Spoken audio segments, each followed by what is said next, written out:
Good morning. It's Miss Block. I miss you so much. Look at your chairs. Nobody's in them. Look at the rug.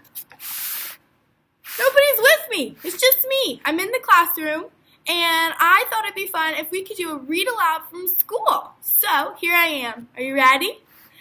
So if you read the story with my dad, Arthur's Reading Race, you know that my dad was joking about being the principal. But you know who's not joking about being the principal? This guy. He is Mr. Bundy. And this story is called The Principal's New Clothes. The Principal's New Clothes. Mr. Bundy is the principal of PS 88. He is also the sharpest dresser in town. His students never miss a day of school. They like to see what he is wearing. "Looking good, Mr. Bundy," they always say. Mr. Bundy has so many clothes. He can go a whole month and not wear the same suit twice. Sometimes he changes at lunchtime, just to show off. One day, a man and a woman who said they were tailors called on Mr. Bundy. Their card said, "Mo and Ivy, we make suits that suit you fine." But they were really not tailors. They were tricksters. "Greetings, Mr. B," said Ivy. "How would you like to buy an amazing, one-of-a-kind suit?" "I have so many suits already," said Mr. Bundy. "Ah, but this is no ordinary suit," said Mo. "It has special powers." They sound pretty tricky so far to me. "What do you mean?" asked Mr. Bundy. Mo looked to his left. He looked to his right. Then he whispered in Mr. Bundy's ear, "We make our clothes from special cloth. It is invisible to anyone who is no good at his job or just plain stupid." "Really?" said Mr. Bundy.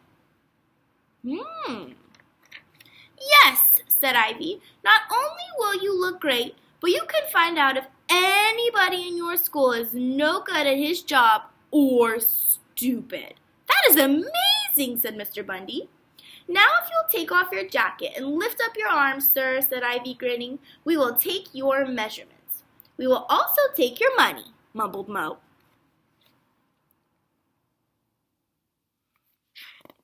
So remember, on the last page, we found out that they make their clothes from special cloth, and the cloth is invisible to anybody who is no good at his job or just plain silly.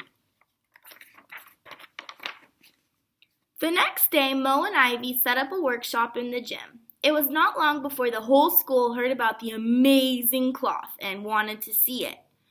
Students asked to be excused to get a drink of water, to go to the bathroom, and then they would actually run to the gym and peek. Teachers said they were going next door to borrow chalk, but they actually ran to the gym too, but no one could see a thing. By the end of the week, Mr. Bundy began to wonder what his new clothes looked like, but he also was a little worried. What if he could not see the cloth? So he sent his vice principal, Mrs. Moore, to have a look. Miss Moore was smart and good at her job. She would have no trouble seeing the special cloth. Miss Monroe hurried to the gym. She knocked on the door. "Mr. Bundy sent me to see his new clothes," she called over to the noise of the whirring machines. A moment later, the door opened a crack, and Miss Moore slipped inside. I wonder if Miss Moore will be able to see the clothes. "What do you think?" asked Mo. "Have you ever seen anything like it?" Poor Mrs. Moore, she could not see a thing. "Can it be that I am stupid or unfit for my job?" she wondered. "I've tried so hard to be a good vice principal." She took off her glasses, wiped them, looked again. But it was no use. Miss Moore had to think fast. If she told the truth, she might get fired. It's beautiful," she said. "I'm going to tell Mr. Bundy right now how much I like his new clothes." Can Miss Moore actually see anything? No, she can't. Your suit is great, Miss Moore told Mr. Bundy. I've never seen anything like it. And now I've got to run and make a phone call. Bye! She hurried off before Mr. Bundy could ask any questions. Now Mr. Bundy was more curious than ever.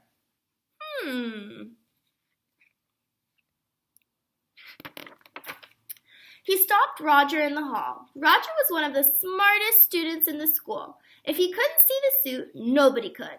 Say, Roger, said Mr. Bundy, do me a favor and find out how my new suit is coming along. Roger couldn't believe his ears. Wow, he said, I'll be the first one to see the principal's new clothes. Wait till the class hears about this, and he raced off to the gym.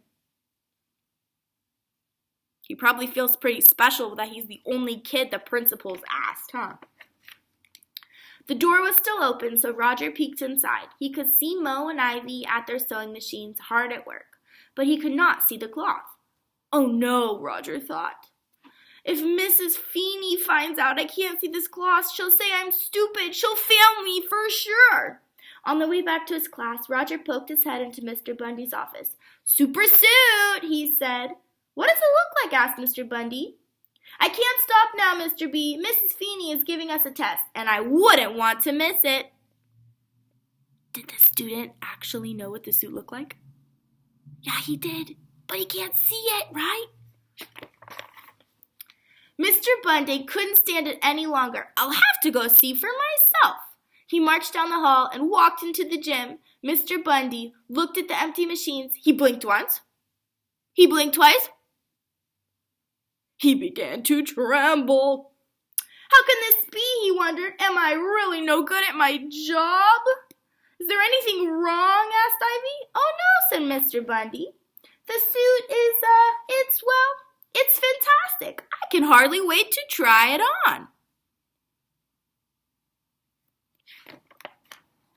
Mr. Bundy handed Mo and Ivy 2 gold stars to show how much he liked his new suit. I'd like to wear the suit to the assembly tomorrow, he said, but I guess it won't be ready. He turned to go. Yes, it will, said Mo. We will work on it all night and bring it to your house in the morning. That night, Mr. Bundy dreamed cold and drafty dreams. Drafty means like when there's the wind coming and you can feel the breeze in your house or something, or you're in a hallway, it's called a draft. Early the next morning, Mo and Ivy appeared, holding their empty hangers in the air. Ivy waited in the other room while Mo helped Mr. Bundy put on his new clothes. You must be careful stepping into the pants, he said. This cloth is very delicate.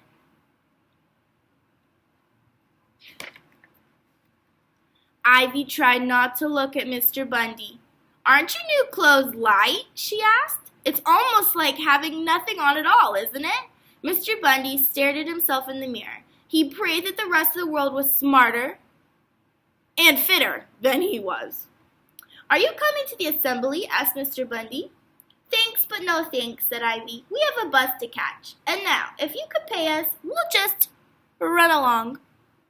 Mo handed Mr. Bundy the bill. Mr. Bundy handed Mo a great deal of money.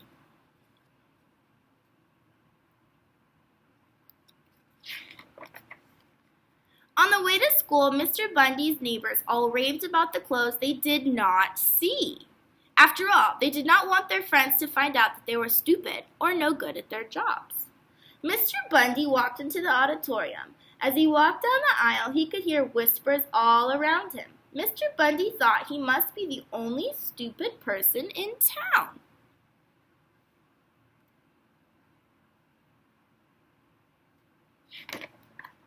Suddenly, a kindergartner child called out, "The principal's in his underwear!" That did it.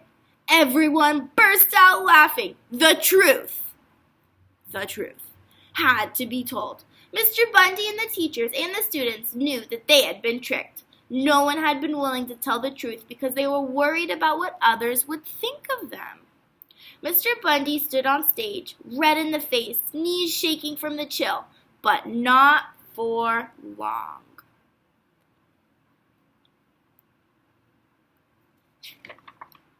The kids and teachers wanted to help Mr. Bundy. They began passing up shirts and sweatpants, jackets and ties and caps. Soon Mr. Bundy had a new suit. "Looking good, Mr. B," called Roger from the back row. Mr. Bundy called the kindergartner child up onto the stage. He shook her hand and gave her a gold star. "Thank you for telling the truth, Alice," he said. Everyone cheered. They knew Mr. Bundy was smart and good at his job, and they all agreed. I'll show you the picture. That's the only person in the whole story who told the truth. And look what she's getting. A gold star for telling the truth. Mr. Bundy was still the sharpest dresser in town. Thanks for reading with me.